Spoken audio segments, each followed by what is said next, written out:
আসসালামু আলাইকুম। ওয়ালাইকুম আসসালাম। রিদওয়ান সাহেব কথা বলছেন? জি না, আমি রেদওয়ান সাহেবের ছেলে নোমান বলছি। রেদওয়ান সাহেবের বন্ধু কথা বলছি ব্যাংক থেকে। তার চেক জমা করানোর কথা ছিল। আমার জানা নেই, আমাকে তো তিনি বলেননি। এখন আব্বু ওয়াশরুমে গিয়েছেন, সেখান থেকে এসে তিনি শুধু খাবার খাবেন।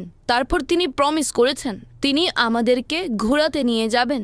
আমার তো পিৎজা খাবার মুড হচ্ছে, আমি তো সেটিই খাবো।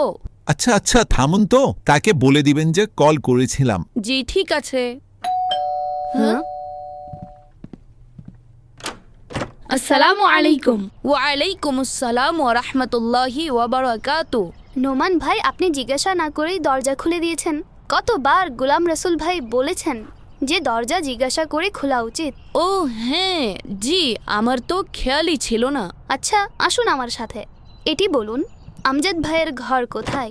আমজাদ ভাইয়ের ঘর? সেটা তো সম্ভবত আব্বুর ব্যাংকের যে বন্ধু আছে সাবির আঙ্কেল, তার ঘরের আশেপাশে হবে। ওই সাবির আঙ্কেল যার কাছে বড় বড় গাড়ি আছে? জি তিনি তো কুরবানি ঈদে সবচেয়ে বড় গরু কুরবানি করে থাকেন। জি, তার কথা আমার এজন্য মনে পড়েছে যে মাত্রই তার ফোন এসেছিল। আচ্ছা, কি বলেছেন? আসলে ব্যাংকে আব্বুর চেক জমা করানোর কথা, তো এজন্য হয়তো তিনি কল করেছেন। তো সেই ফোন আপনি উঠিয়ে নিয়েছেন? জি, আব্বু ওয়াশরুমে ছিলেন, তাই আমি ভাবলাম ওনার সাথে একটু গল্প করে নেই। আচ্ছা, জি, আমি তো ওনাকে সবকিছু বলে দিয়েছি, রাতের প্ল্যানও বলে দিয়েছি। কোন প্ল্যান?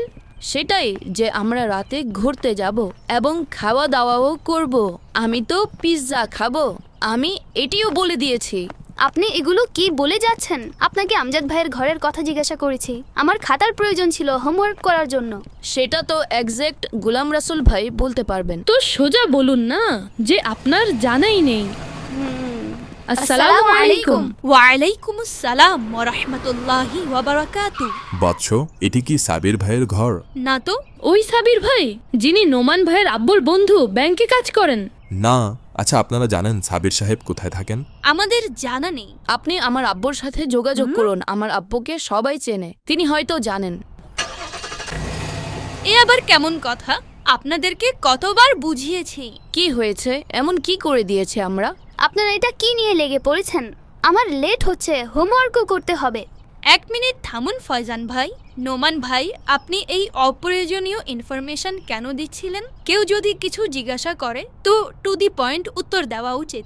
এটা কি যে সবকিছু বলে দেওয়া? তিনি কি এই সব কিছু জিজ্ঞাসা করেছিলেন যেগুলো আপনি বলেছেন? তিনি তো আজ নিজের ঘরের সকল ইনফরমেশন একটি ফোন কলের মধ্যে বলে দিয়েছেন। তিনি আব্বুর বন্ধুই ছিলেন।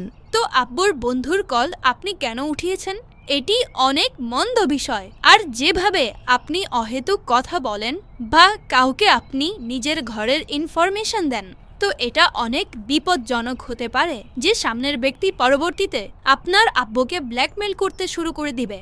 আর অহেতুক বিষয় থেকে তো আমাদের প্রিয় নবী হযরত মুহাম্মদ সাল্লাল্লাহু তাআলা আলাইহি ওয়া আলিহি ওয়াসাল্লামও বাঁচার আদেশ দিয়েছেন। প্রিয় নবী হযরত মুহাম্মদ সাল্লাল্লাহু আলাইহি ওয়া আলিহি ওয়াসাল্লাম ইরশাদ করেছেন, কোনো ব্যক্তির ইসলামের গুণ হচ্ছে এটা যে অহেতুক কথা বর্জন করবে। আল্লামা আলিউল কারি রহমতুল্লাহি তাআলা আলাই বলেন, ইসলামের গুণ দ্বারা উদ্দেশ্য ইসলামের পরিপূর্ণতা, আর অহেতুক কথা দ্বারা উদ্দেশ্য হলো ওই কথা যার কোনো দ্বীনি বা পার্থিব বিষয়ে প্রয়োজন পড়বে না।